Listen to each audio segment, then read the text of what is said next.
자, 다음 내용이 142쪽에 가면 그 물건별 감정평가와 이제 가격 공시 제도가 나오는데요. 자, 거기에서는 물건별 감정평가다 이런 말이 나옵니다. 자, 물건별 감정평가와 관련해서는 감정평가사는 뭐 하는 사람이라고요? 토지 등의 가치를 평가해서 그 결과를 가액으로 알려주는 사람이라고요. 그러니까 토지만 평가하는 게 아니고 등이죠. 기타 물건들도 얼마든지 평가할 수 있다 이겁니다. 그러면 그 중에서 우리가 조금 전에 배웠던 원가법이라고 하는 거 있잖아요. 또 거래 사례 비교법이라고 하는 것도 있었네요. 또 뭐도 있었나요?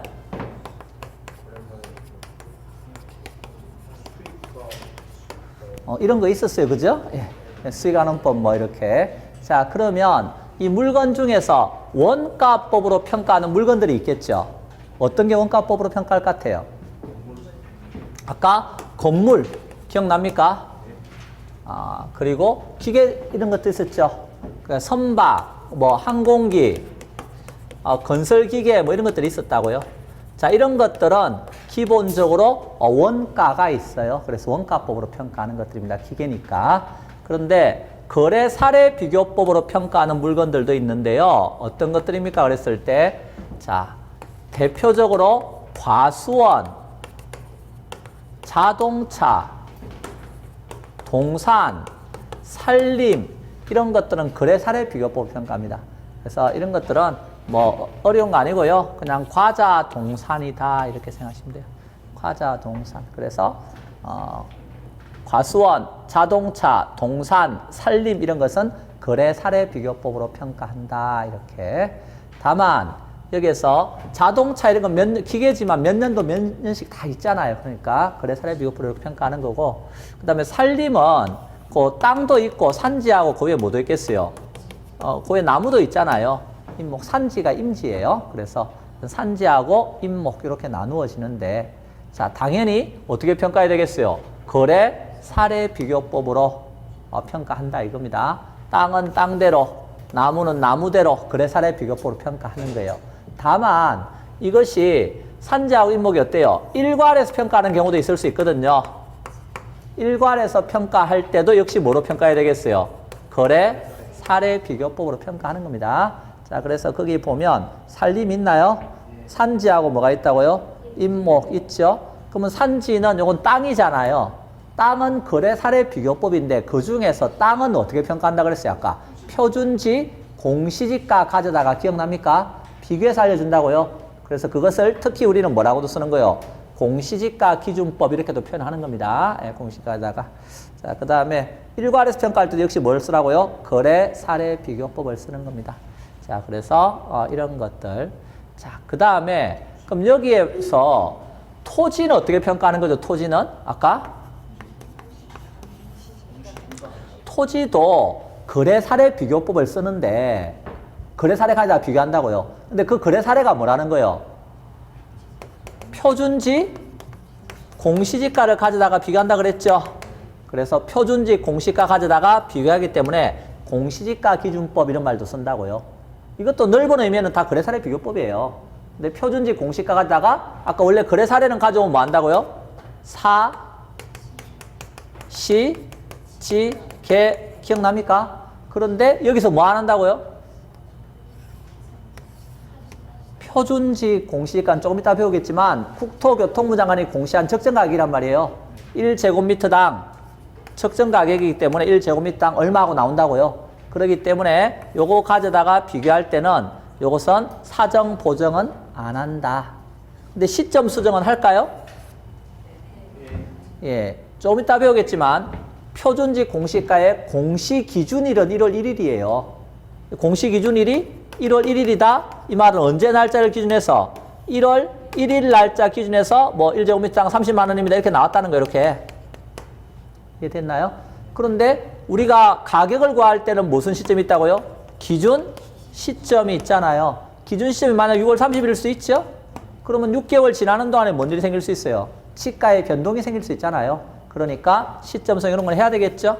또 표준지 공시지가는 대상 부동산이 속해 있는 지역을 무슨 지역이라고 한다고요?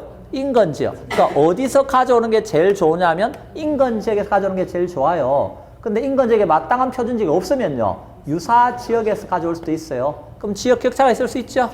지역 요인 비교하고 이 표준지하고 대상 토지는 또 개별 격차가 있을 수 있으니까 개별 요인 비교하고. 이해됐나요? 면적은 이거는 1제곱미터 면적을 따지는 거니까 면적 비교는 할 필요가 없죠. 자, 그래서 여기에서는 이런 것들 해서 가액을 구한다 하는 게 올해 시험 문제였어요. 그래서 아주 쉬운 내용이었죠. 그래서 사정 보정 안 한다 여러 번 강조했는데 그 내용이 시험에 나온 거예요. 그래서 토지는 표준지 공시가 가져다가 비교해서 알려준다 하는 거 아시면 되고요. 수익환원법 보기 전에 거기에 보면 토지하고 건물을 일괄해서 평가하는 경우도 있나요? 일괄해서 평가한다. 그럼 뭐예요? 라고 돼 있어요, 지금? 거래 사례 비교법. 거래 사례 비교법. 대표적으로 아파트 있잖아요. 아파트는 그 토지와 관련해서 대지 사용권이 있는 것이고요. 그 위에 어때요? 전유 부분이 있잖아요. 건물과 관련해서. 요 둘을 어때요? 일괄해서 이렇게 아파트 얼마 했을 때는 이 두 가지를 일괄해서 평가해서 얼마다 이런 뜻입니다. 자, 그래서 이런 것들은 거래 사례 비교법을 쓰는 거다. 그 말 이해되셨죠? 자, 토지는 뭘 쓰라고요? 공시지가 기준법. 그게 거래 사례 비교법의 일종이라고 생각하시면 되는데 공시지가 가져다가 비교해서 알려주는 거다. 그 다음에 건물은 원가법이라고 그랬죠. 토지 건물 일괄해서 평가한다 그러면 거래 사례 비교법. 산림은 산지하고 인목을 이렇게 어때요? 구분해서 평가하는 게 원칙인데 그때도 거래 사례 비교법 써야 되겠죠. 다만 토지면 공시가 기준법 쓰면 되겠죠. 근데 일괄해서 평가할 때는 거래 사례 비교법 역시 쓰면 되는 거고. 과자 동산이라 그랬죠. 과수원은 뭐라고요? 거래 사례 비교법입니다. 공장 안에는 토지도 있고 건물도 있고 쫙 있을 거 아니에요. 기계도 있고. 맞나요? 그래서 그러면 눈에 보이잖아요. 그럼 어떻게 평가하면 돼요? 토지 얼마, 건물 얼마, 기계 얼마 이렇게 유형자산, 유형자산대로 평가하고요. 그 안에는 공업소유권 관련된 여러 가지 뭐 지적재산권이라든가 이런 것도 있을 거 아니에요. 이런 무형자산은 무형자산대로 이렇게 평가해서 더하면 된다 이거예요. 자, 그 밑에 자동차는 뭐라 그랬죠? 거래 사례 비교법. 나머지 기계들은 다 뭐죠? 원가법이었습니다. 자, 그 다음에 동산도 거래 사례 비교법이라 그랬죠? 예. 자, 그 다음에 여기 수익환원법에서는 이렇게 아시면 돼요. 광어, 무수 이렇게. 그러니까 이런 것들은 거기에 보면 거기 무형자산에 보면 광산 이런 말 나오나요? 그래서 뭘 쓰라는 거예요? 기본적으로 수익가액 이런 말 나오죠? 그러니까 원칙적으로 다 뭐예요? 광산, 뭐 광업권 이런 것들 있잖아요. 이런 거는 수익환원법을 써서 가액을 구한다 정도만 이해하시면 되겠어요. 일단은 그 다음에 어는 뭐냐면 어업권, 뭐 어장 이런 것들 있잖아요. 이런 것들도 원칙은 뭐라고요? 수익환원법을 쓴다 하는 것 정도 아시면 돼요. 자, 그래서 수익환원법. 그 다음에 무형자산입니다. 무형자산은 무형자산 어떤 게 있어요? 영업권, 특허권, 상표권, 실용신앙권, 뭐 디자인권 이런 것들 있잖아요. 이런 권리들은 다 뭐라고요? 수익환원법입니다. 그래서 여러분이 학교 가시면 광어를 어때요? 무수히 사드세요. 예. 그래서 광어 무수해서 이렇게 몇 개 정리하시면 돼요. 이런 거 정리해놓고 어때요? 시험장 가서 맞추면 기분이 좋은 거 아니에요, 기본적으로. 그러니까 이런 정도는 우리가 맞출 수 있어야죠. 예. 올해 뭐 맨 끝에 40번 문제에서 이렇게 물어봤네요. 들어보세요. 감정평가업자가 대상 물건의 감정평가 시 적용해야 할 주된 감정평가 방법으로 틀린 것. 자, 건물 거래사례 비교법, 과수원 거래사례 비교법, 자동차 거래사례 비교법, 항공기 원가법, 동산 거래사례 비교법. 답은? 1번이 건물인데 거래사례 비교법이라 그랬다니까. 당연히 틀렸죠? 얘가 답이었어요. 2번 과수원은 어디에 속해 있는 거요? 거래사례 비교법. 3번 자동차 거래사례 비교법. 항공기 원가법. 5번 동산 거래사례 비교법. 네, 이거 했던 데서 다 나왔군요. 자, 그래서 이런 거 나오면 맞춰달라 이 소리입니다. 그래서 어떤 방식이 주된 방법인가 하는 정도는 알아두셔야 된다. 근데 뭐 이거 외우려고 노력 안 해도 세월이 가면 여러분 10월 달쯤 되면 저절로 이건 알게 될 겁니다. 예. 그러니까 지금부터 너무 막 외우려고 그러지 말고. 자, 그 다음에 그 옆 페이지 내용이 뭐죠? 공시, 가격, 이제 가격 공시에도 이야기입니다. 자, 그래서 무슨 가격이라고 지금? 공시 가격입니다. 공시 가격. 자, 그래서 이 공시 가격과 관련해서 거기에 보면 표준지, 뭐 개별 공시지까지 이런 말 있나요? 자, 공시 가격이다 그랬을 때 그 공시 가격은 크게 두 가지로 나눌 수가 있습니다. 하나는 토지 가격을 뭐하는 게 있죠? 공시하는 게 있어요. 토지 가격 공시제도가 있고요. 또 하나는 뭐가 있어요? 예, 주택 가격 공시제도가 있습니다. 이렇게. 자, 토지다 그러면 토지에서는 토지다 그러면 자, 조금 전에 계속 이야기했던 게 뭐예요? 표준지, 공시지가 제도가 있는 거예요. 자, 그리고 개별 공시지가가 있다 하는 것을 아셔야 되고요. 그 다음에 주택이다 그러면 주택에는 다시 뭐가 있어요? 주택에는 단독 주택과 공동주택 있는 거 아니에요? 이렇게. 그러면 이 단독주택은 다시 표준주택과 개별주택으로 나누어집니다. 이렇게. 그런데 공동주택은 이거는 전수조사를 하기 때문에 표준이라는 말이 없습니다. 이거는. 그래서 일단 여러분이 알아두셔야 될 게 여기 개별이란 말이 있죠.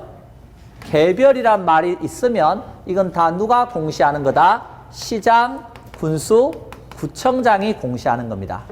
개별이란 말이 들어가면 누가 공시하는 거예요? 이건 다 시장, 군수, 구청장이 공시하는 거예요. 그럼 나머지는 다 뭐겠어요? 여기에 있는 표준자 들어가 있는 거 있죠? 표준지 이렇게, 표준주택 이렇게, 공동주택 이런 말 있잖아요. 그러니까 개별자 빼고 나머지는 다 누가 공시하는 거다? 국토교통부 장관이 공시하는 거예요. 이렇게.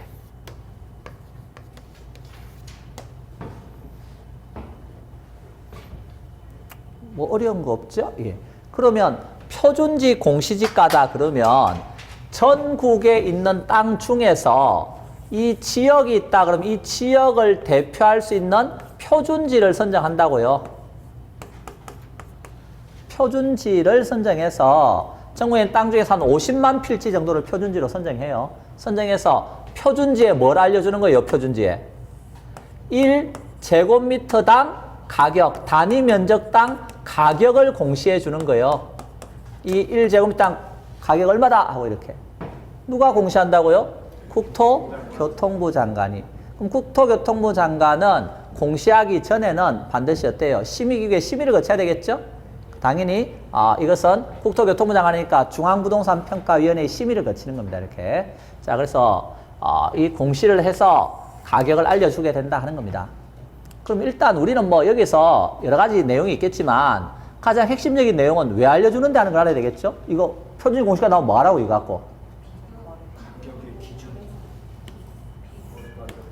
표준지 공시가 효력을 잘 알아두셔야 되는 거죠. 이 표준지 공시지가라고 하는 것은 어떤 효력이 있습니까? 그랬을 때 그 효력은 이것은 일반적인 토지 거래의 뭐다? 지표입니다.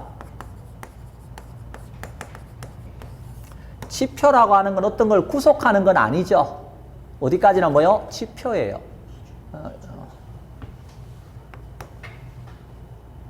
토지 시장에 뭘 알려주는 거예요, 지금? 시장에 지가 정보를 제공해주고 있는 거죠. 그래서 정보를 제공해주고 있는 거고. 자, 국가나 지자체가 업무와 관련해서 시가를 산정할 때 뭐가 되는 거다? 기준이 되는 겁니다. 그래서 적어도 토지를 뭐 한다? 수용한다. 그래서 보상평가한다. 이렇게 보상을 한다든가 환지 처분 또는 우리가 이제 여러분이 환지 방식에 의해서 개발하는 거 배우죠? 토지계획 정리사업 이런 것 해서 환지 처분하겠죠? 환지 처분 이런 거 할 때 역시 어때요? 기준이 되는 것입니다. 그래서 각종 보상이라든가 또는 매입, 매각, 환지 처분 이런 거 할 때 다 기준 되는 게 뭐다? 표준지 공시지가가 되는 겁니다. 그리고 우리가 아까 배웠던 것 중에 뭐가 있었어요? 여러분이 어디 찾아가서 평가사한테 가서 내 땅 얼마 이래 물어보면 평가사는 뭐 가져다 놓고 표준지 공시지가 가져다가 요 토지 가격 알려준다 그랬죠? 그래서 감정평가업자가 토지 가격을 평가할 때 뭐가 다 기준이 되는 게 뭐다? 표준지 공시지가입니다. 그래서 적어도 표준지 공시지가는 어떤 효력이 있는가 하는 것 정도는 잘 알고 있어야 되겠다 이렇게. 자, 그래서 이런 것이다 이렇게. 그런데 이 표준지 공시지가 언제까지 공시합니까 했을 때 공시 기준일이 언제라고요? 공시 기준은 1월 1일이죠. 네, 아까 1월 1일입니다. 그런데 이 날짜가 기준이 되지만 공시일은요. 1월 1일이 아니겠죠? 공시일은 언제가 되겠어요? 공시일은 2월 말이 되겠습니다. 자, 2월은 28일도 있고 29일도 있으니까 2월 말까지 공시한다 이렇게 표현합니다. 자, 이렇게 공시하게 되면 2월 말에 표준지 공시가 나오겠죠? 그러면 이제 시군구에서 뭐 한다는 거예요? 이 표준지 공시가를 가져다가 토지 가격 비준표다 그래서 비교표가 있어요. 그냥 비교표예요. 무슨 토지하고 이 표준지하고 개별 토지를 비교할 수 있게 만든 표라고요. 이 표 가져다 놓고 비교해서 개별 공시가를 산정해서 공시하게 되는 겁니다. 그러면 언제까지 공시하면 되겠어요, 이거는?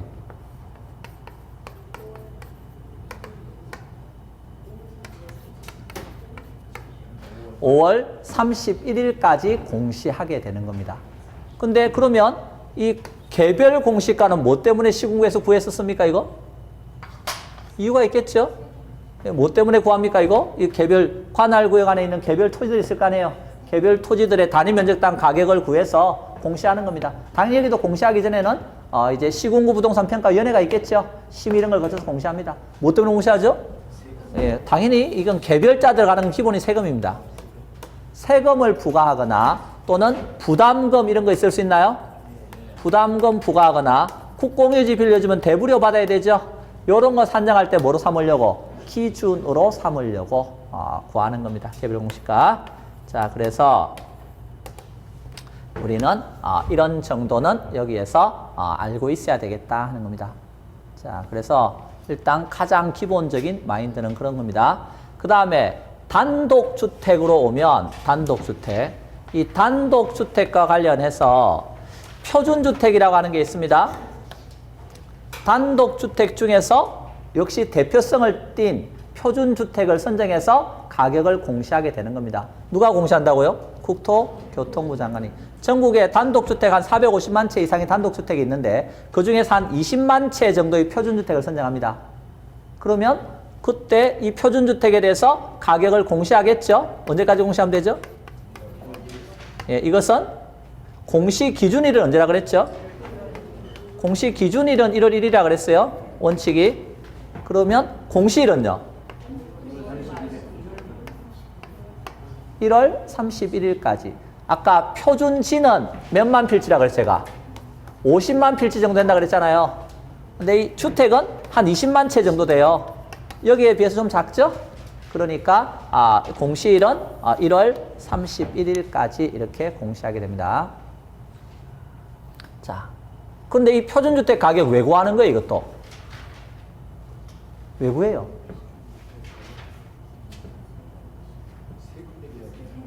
세금 매기 위해서 이런 말 하면 안 돼요. 요건요, 여기에 있는 개별주택 가격 구할 때 기준으로 삼으려고 구한 거예요. 요 놈을 구하기 위한 뭐로 삼는다고요? 기준으로 삼으려고 표준주택 가격 구한 거라고요. 그러니까 표준주택은 기본적으로 개별주택 가격 산정할 때 뭐가 되는 거라고요? 기준이 되는 거라고요. 그럼 개별주택은 왜 구해요? 이거 산정 왜 공시합니까? 시군구에서 물어보면 뭐 때문에 해요? 당연히 이제 개별자들과 뭐 부과할 때 세금 부과할 때 기준 삼으려고 이렇게. 그러니까 왜 이걸 구하는지를 잘 알고 계셔야 되는 거예요. 그 다음에 공동주택이다 그러면 이건 전수조사한다 그랬죠? 전체 수를 다 조사한다고요. 그 말은 표준이라고 하는 게 없다는 거예요. 표준을 구해야 그걸 바탕으로 해서 뭘 구하는 거예요? 개별을 구하는 거예요. 여기도 표준지가 있어야 개별이 나오잖아요. 여기 표준주택이 있어야 개별주택이 또 나오는 거지 이렇게.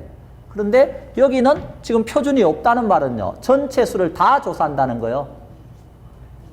그래서 우리나라에 공동주택, 아파트 연립, 다세대 이런 공동주택이 1000만 채 정도 넘어가는데 그 조사를 다 한다는 겁니다.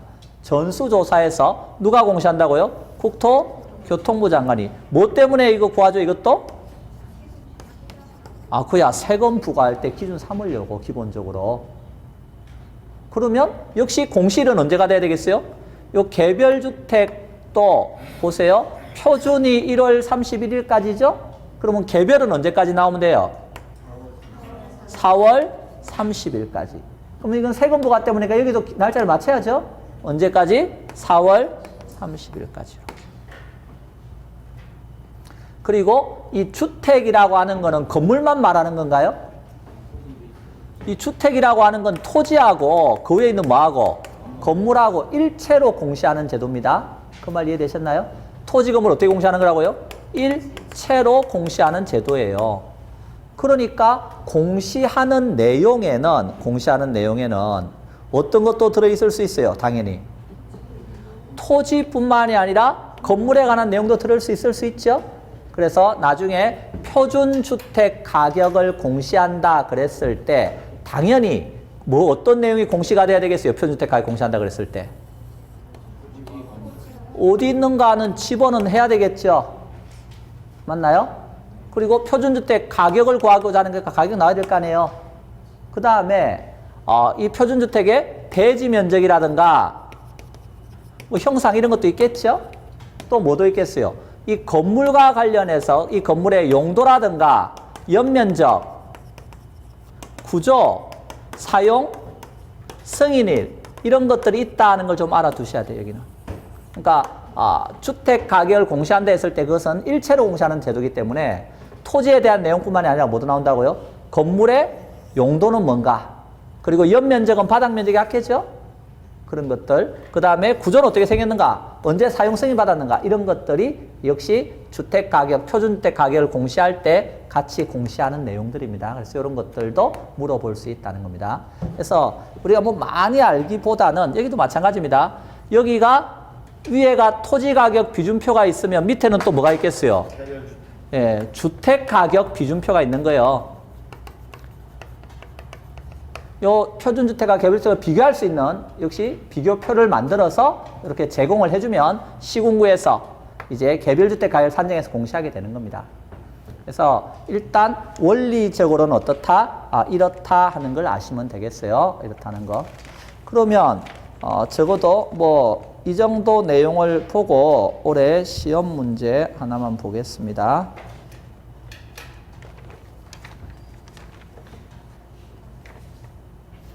자, 35문제에서 이렇게 물었어요.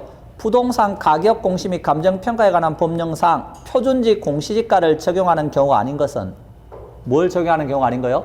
표준지 공시지가 적용하는 경우가 아닌 것. 1번 공공용지의 매수 및 토지의 수용, 사용에 대한 보상. 2번 국유, 공유 토지의 취득 또는 뭐 처분 이렇게. 3번 농어촌 정비법에 따른 농업 생산 기반 정비 사업을 위한 환지, 채비지 매각 또는 환지 신청. 4번 국가 지자체 등의 기관이 그 업무와 관련된 개별주택 가격 산정. 5번 토지의 관리, 매입, 매각, 뭐 경매, 재평가. 답은 적어도 우리가 요 개별주택 가격 산정할 때 기준이 되는 게 뭐라고요?